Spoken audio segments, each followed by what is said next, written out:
Welcome to our new feature presentation for OPC Router, the OPC UA Server plugin.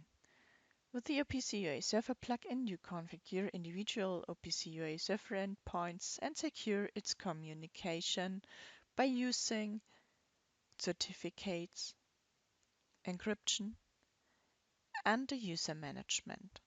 You construct your OPC UA Methods body by using any available system in OPC Router. Let's do an example.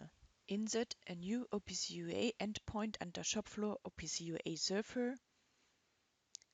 Set the corresponding settings when you insert a new one with a name that is used for the endpoint. You can copy it for your client there. Insert security settings.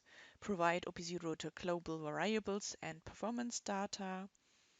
Insert new OPC UA users.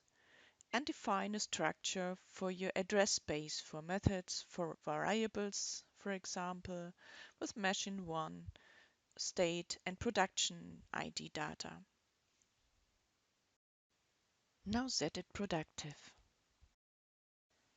Now test it with e.g.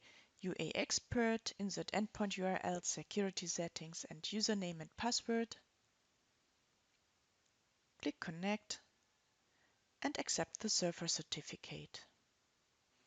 And now you have access to the global OPC Router variables like product ID and state, and you have access to the structured variables in your UA server interface like production order and state for machine 1.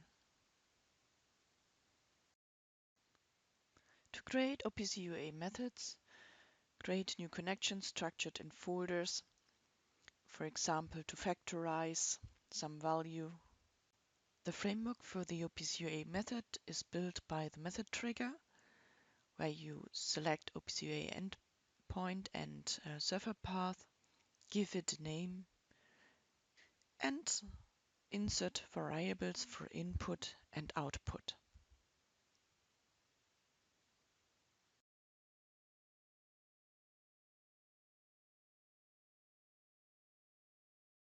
After inserting the framework, we fill the method with functionality, for example with a calculator object that calculates the factorization.